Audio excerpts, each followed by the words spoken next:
Assalamualaikum warahmatullahi wabarakatuh. Salam sejahtera untuk kita. Om Swastiastu, Namo Buddhaya, salam kebajikan, rahayu. Bapak, Ibu, dan saudara-saudara yang saya hormati, mohon izin untuk memperkenalkan diri. Nama saya Heri Mirhan SAG. Saya mengajar di bidang studi pendidikan agama Islam dan wali kelas 8 di SMP Lazuardi Haura Global Compassionate School, Bandar Lampung. Pandemi COVID-19 menyebar sejak akhir tahun 2019 hingga saat ini.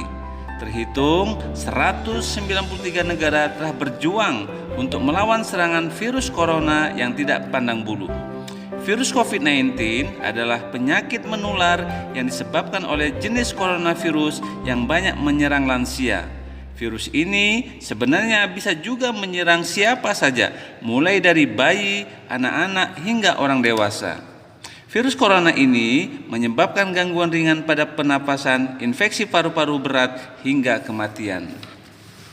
Dalam konteks dunia pendidikan, sistem pendidikan di Indonesia terus berinovasi untuk proses kegiatan belajar mengajar. Adanya surat edaran nomor 4 tahun 2020 dari Menteri Pendidikan dan Kebudayaan yang menganjurkan seluruh kegiatan di institusi pendidikan harus jaga jarak, physical distancing, social distancing, dan seluruh penyampaian materi akan disampaikan di rumah masing-masing yang kita kenal dengan BDR.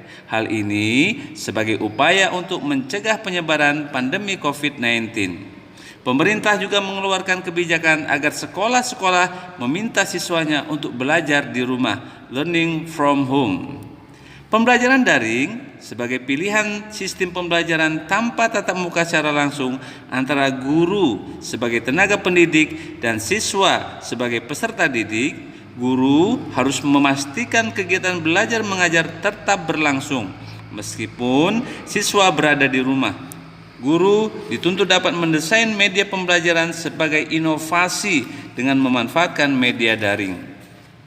Pada saat ini, dengan berkurangnya populasi penyebaran virus COVID-19, maka kesempatan untuk mengadakan proses pembelajaran tatap muka terbatas terbuka bagi peserta didik.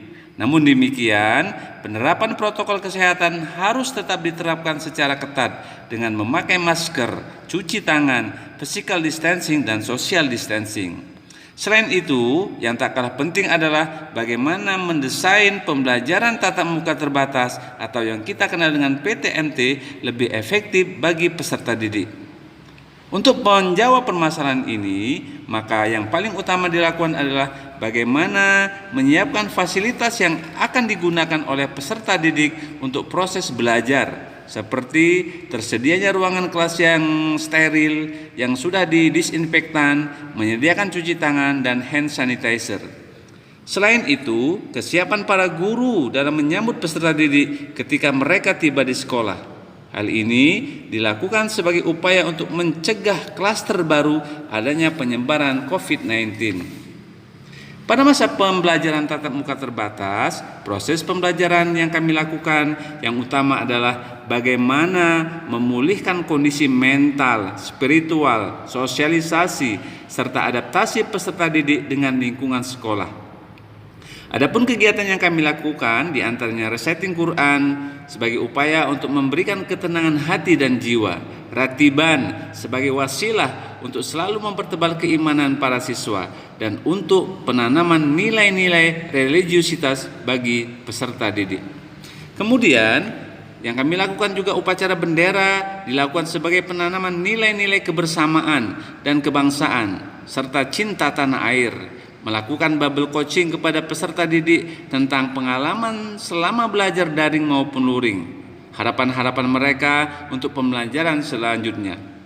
Dalam proses yang telah kami lakukan, pembentukan dan pemulihan kembali kondisi mental dan spiritual serta sosialisasi sangatlah penting bagi peserta didik untuk keberlanjutan proses pendidikan mereka yang selama ini materi pembelajaran mereka dapatkan secara daring. Sebagai program tindak lanjut yang akan dilakukan adalah pada masa PTMT ini bagaimana menerapkan nilai-nilai profil pelajar Pancasila, baik itu beriman kepada Tuhan Yang Maha Esa, berakhlak mulia, berkebenekaan global, bergotong royong, kreativitas, bernalar kritis, serta mandiri yang dapat dimanifestasikan dalam proses pembelajaran pada saat pembelajaran tatap muka terbatas. Hal ini senada juga dengan visi misi Sekolah Lazwa di Haura Global Compassionate Bandar Lampung, masyarakat berbudi luhur, berlandasan kebajikan, welas asih, dan kebahagiaan spiritual. Mari kita dukung pendidikan di Nusantara dengan bergerak dengan hati, pulihkan pendidikan.